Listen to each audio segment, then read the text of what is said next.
So this is our harvest celebration, and we welcome all of you here for this, including those joining us online today. It's our annual gathering to wonder at creation, to give thanks for our blessings, to appreciate our interdependence, and to share what we have with others. Perhaps also to look a little more deeply too. But we begin, as we always do, by lighting our chalice candle as a symbol of our free religious faith.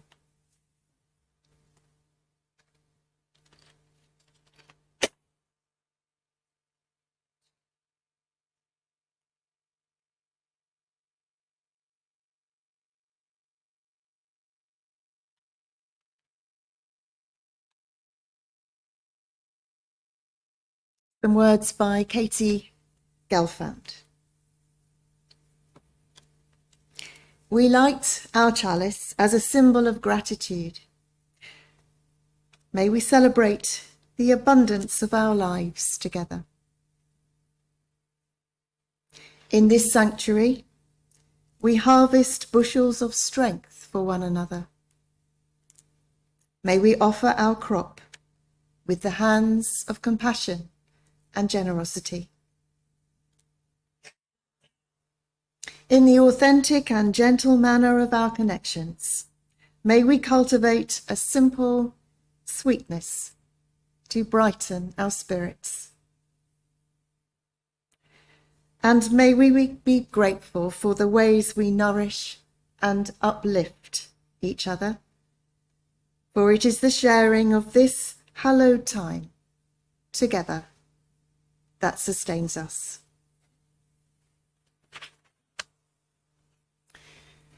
Let's sing our first hymn this morning, which is number 13 in the purple hymn books, and it's called Bring Flowers to Our Altar. We're going to sing this, and then afterwards I'll invite any of you who have anything to bring up to the front to please come forward. But let's begin by singing together, and as always, we hope the words will come up on the screen. So number 13, Bring Flowers to Our Altar.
Let's just take a few moments in prayer.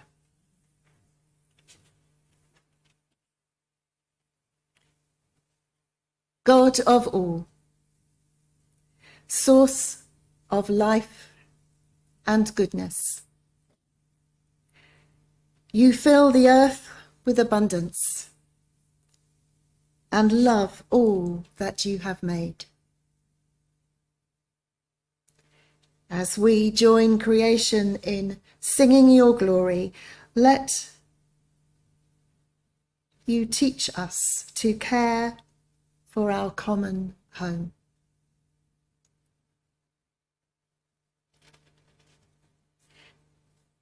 Divine Spirit, incarnate in every one of us, we share in your yearning to find a path toward a better future. Guide our hands to repair what's broken and help us build a kinder,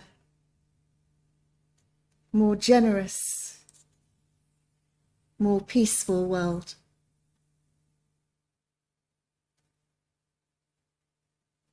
Praise be to you, O great mystery, who enfolds us and sustains us.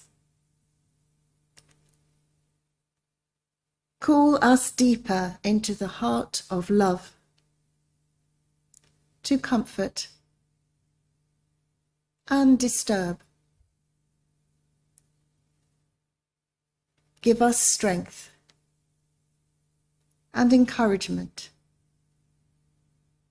to work with you to make all things new.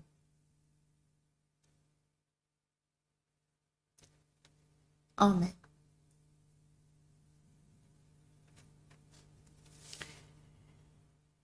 Our first reading this morning, Jill is going to share with us, and it is from the Gospel of Matthew, and I think it is a story you will know well.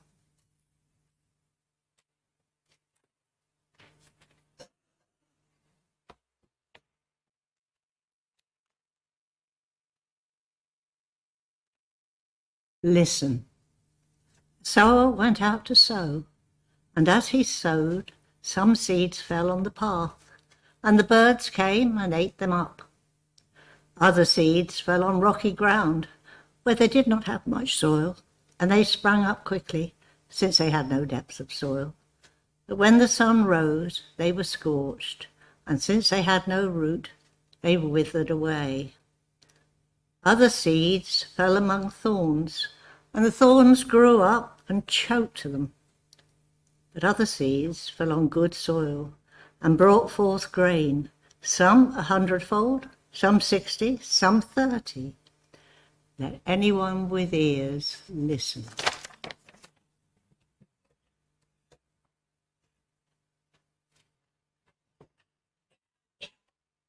Thank you, Jill. And I'd like to share a passage with you, which is from a novel by Jim Crace. It's called Harvest. And the book Harvest is set in a rural village in England at some point in the 16th century. The exact time and place are never made clear. But it's around the time of enclosure, when open common land was fenced off and rights limited to landowners. A time also when harvest was such an important part of life, when everyone would work together as one. So here is an extract. On harvest days, anyone who's got a pair of legs and arms can expect to earn supper with unceasing labour. Our numbers have been too reduced of late to allow a single useful soul to stay away. There's not a hand that will escape the brittle straw unscratched. The children go ahead of us, looking for the grey of any thistleheads that have outstripped our rust gold barley. then duck below the level ears of grain, to wheat out nettles, teasels, docks, dealing with the grievances, we say. The broadest shoulders swing their sickles and their sides at the brimming cliffs of stalk. Hares, partridges, and sparrows flee before the blades. Our wives and daughters bundle up and bind the sheaves. They're not too carefully. They work on the principle of 10 for the commons and 1 for the gleaning. Our creaking fathers make the lines of stooks. The sun begins to dry what we have harvested. Our work is consecrated by the sun. Compared to winter days, let's say, or digging days, it's satisfying work, made all the more so by the company we keep. For on such days, all the faces we know and love, as well as those I know but do not like entirely, are gathered in one space and bounded by common ditches and collective hopes. If perhaps we hear a barking deer nagging to be trapped and stewed, or a woodcock begging to make his hearse in a pie, we lift our heads as one and look towards the woods as one. We straighten up as one and stare at the sun reprovingly if it's been darkened by a cloud. Our scythes and hand tools clack and chat in unison, and anything we say is heard by everyone. So there is openness and jollity. Harvest in times past. Our second hymn today is number 90. It's Let Us Give Thanks and Praise, hymn number 90.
They're beautiful words in that hymn. Yes, I remembered we do actually have a little focusing doobry, for want of a better word, on the projector, which probably helps you see a little bit more clearly. So some more lovely words from a hymn are in one of the hymns in our Green Book. We don't have a recording of it, so we're not going to sing it, but Sheila's going to read those words for us now.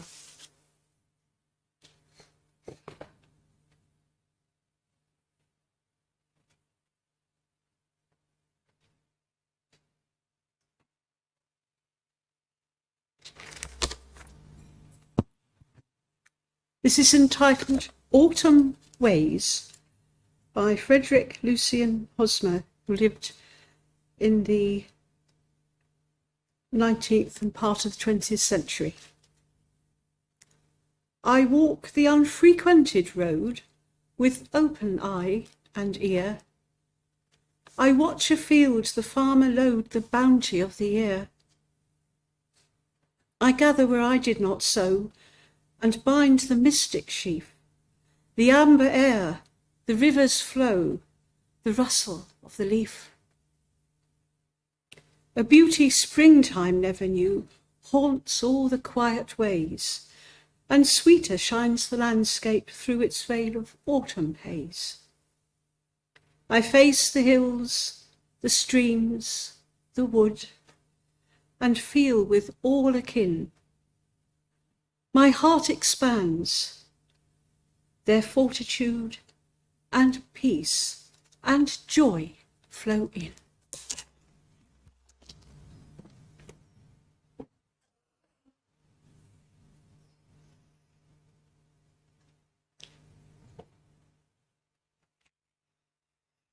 Thank you, Sheila. And a reading from the poet David Whyte, which is from a collection of his called Gratitude. And it's about gratitude. It's quite profound, I think, and appropriate for today. So he writes, gratitude is not a passive response to something we have been given. Gratitude arises from paying attention, from being awake, in the presence of everything that lives within and without us. Gratitude is not necessarily something that is shown after the event. It is the deep, a priori state of attention that shows we understand and are equal to the gifted nature of life. Gratitude is the understanding that many millions of things come together and live together and mesh together and breathe together in order for us to take even one more breath of air. That the underlying gift of life and incarnation as a living, participating human being is a privilege. That we are miraculously part of something rather than nothing.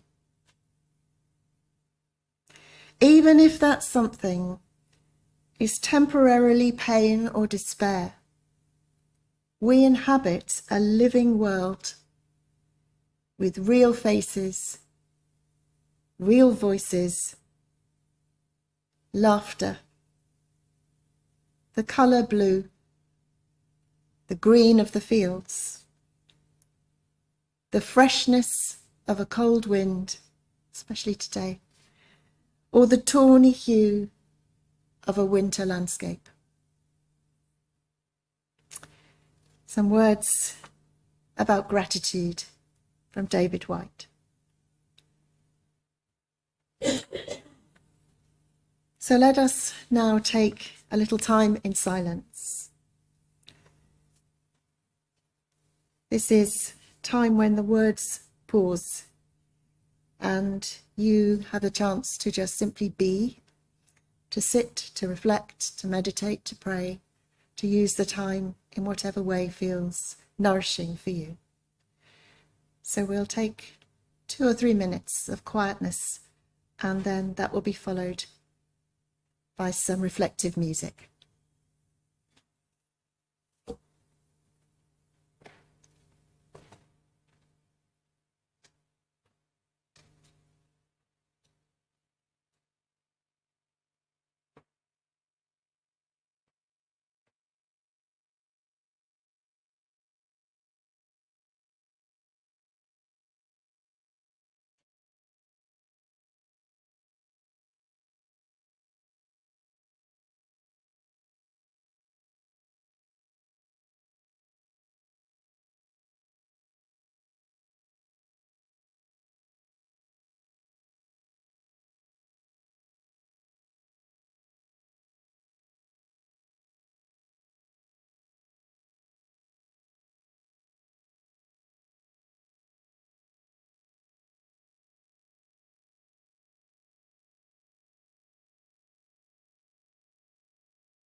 when we hear the description of a 16th century harvest, it feels very different from our experience today, perhaps. And we might wonder, well, why are we celebrating harvest?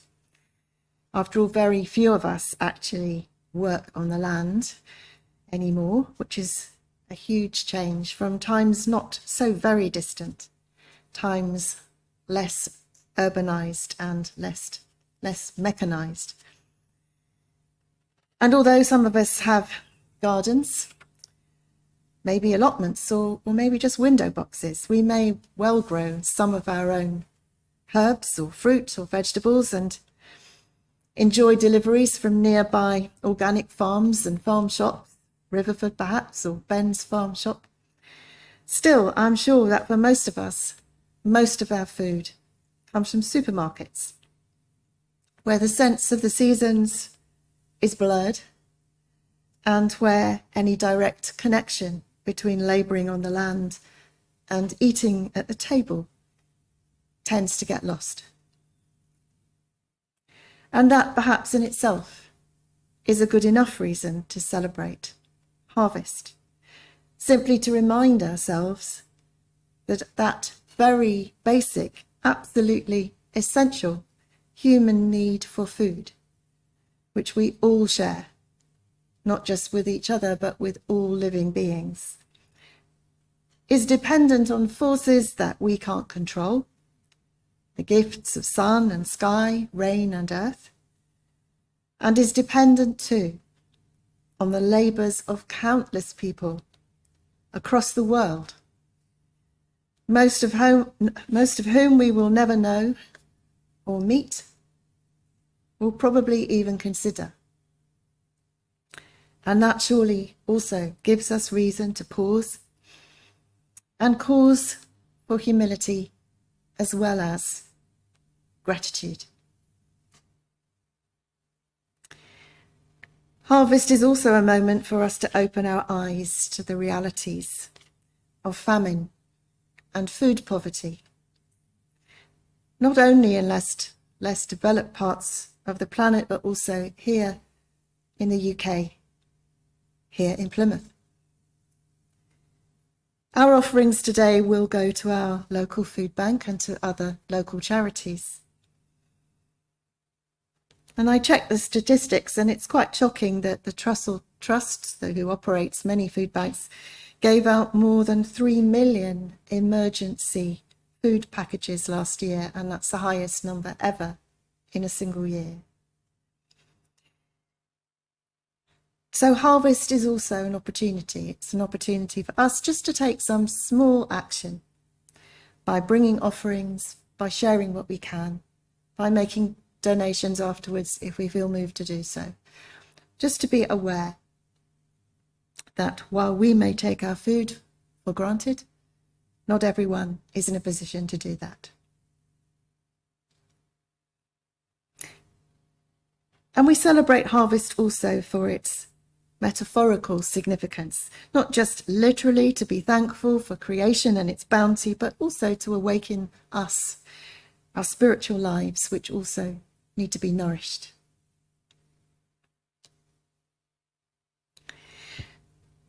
The parable of the sower, of course, is a well-known story, possibly one of the best-known parables in the New Testament. And being a parable, rather like harvest, it can work on different levels. And maybe at its most superficial, it appears to be simply an illustration of how best to sow seed, what happens to seed when it falls on good soil or poor soil, a kind of farming for beginners then. But of course, that's not the point of the story. Just below that most literal of readings, we can take the wider inference that anything we want to put our efforts into, in whatever sphere that may be, will be for naught unless they're directed wisely and tended with care. And I'm sure we can apply that to any aspect of our own lives. But if you know this passage, you'll probably also know that it's the one parable in which Jesus actually explains to his disciples what a parable is and how it works. He explains that he's using them to teach. He explains that the parable's not really about sowers and seeds at all. It's not even about us sowing our own metaphorical seeds in our own lives. Really, he says, the parable is about our ability to hear, to listen, as Jill so commandingly said at the beginning of her reading. I hope that made you all sit up and take notice. Listen. It's about listening. It's about what David White was referring to as being alert and paying attention. Being open to the possibility of inspiration, to revelation. And it asks, are we ready? Are we ready to receive insights? Are we fertile soil for them to grow in?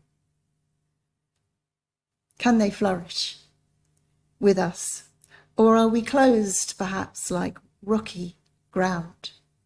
Or resistant, like thorny ground? Will wisdom simply fall on our deaf ears and wither and perish there? Well, I don't know. I can't answer that for you. For me, I think it's probably a mixed bag. I'm sure sometimes I'm ready and alert and open, and sometimes I'm sure less so. But I think the teaching is that the more open and alert we can be, the deeper we can go, the more we will understand, the more insight we may benefit from. So parables work on many levels, and the deeper we look, the more layers of meaning we peel away, the more maybe we see something closer to the truth. So to return to harvest. Here this morning, yes, we're celebrating the fruition of our efforts. Maybe that's been growing beans. Maybe it has been harvesting copious numbers of apples in my case and turning them into stewed apples for, maybe seeing me through the winter at some level. Maybe we're also celebrating the efforts of all of those unknown and unseen, and giving thanks for the miracle of the seasons that allow us to sow in the spring and reap in the autumn and take part in the cycles of life. And that is good in and of itself. It helps to remind us of our dependence on and our independence with the earth, for sustenance, for life itself. And it reminds us of our fragility too, our vulnerability. In the face of bad weather, whether there's drought or flood, maybe it's just slugs and birds. We can't rely on food being there just when we need it. There's always an element of the unknown, an element of jeopardy. So perhaps this time of year reminds us, teaches us once again to be grateful for what we do receive, not to take it for granted. And because we do have so much more than so many, the opportunity again to practice compassion as we make gifts to those who have less. As David White powerfully says, many millions of things come together and live together and mesh together and breathe together in order for us to take even one more breath of air. The underlying gift of life and incarnation as a living, participating human being is a privilege, even if it doesn't always feel that way.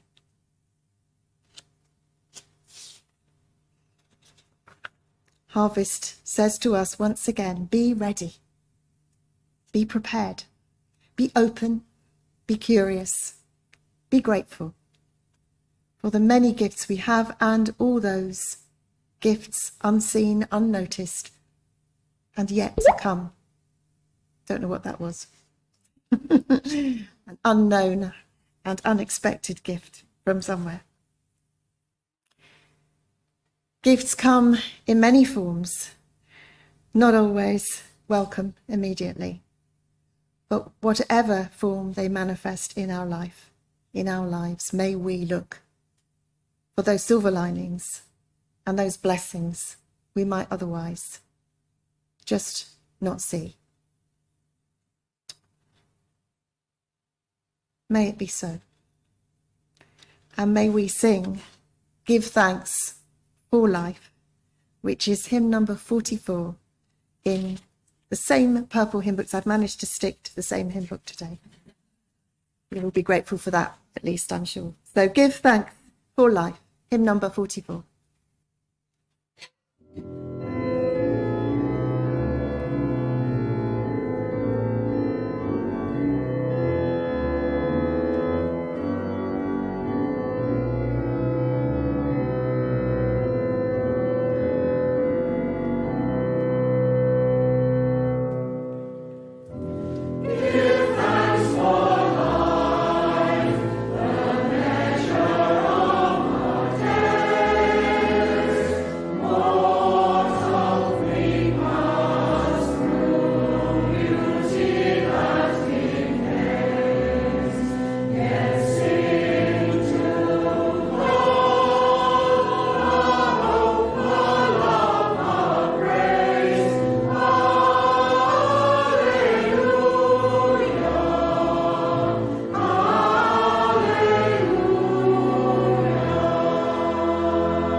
I wanted to share some closing words with you, and they remind me of some of the words in the hymn that Sheila read earlier.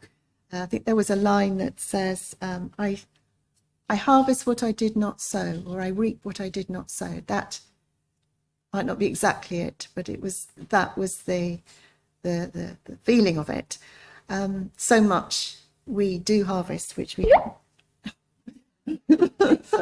okay, which one of you is it? who, we harvest so much that, as I say, we don't even know about really. We don't even realise a lot of the time. So this, I think, speaks to that notion, and it's based on a passage from Deuteronomy, actually, chapter 6, but it's been adapted by Peter Rabel, and he writes, "We build on foundations we did not lay. We warm ourselves at fires we did not light. We sit in the shade of trees we did not plant. We drink from wells we did not dig. We profit from persons we did not know. We are ever bound in community." And perhaps that is the overriding message of Harvest.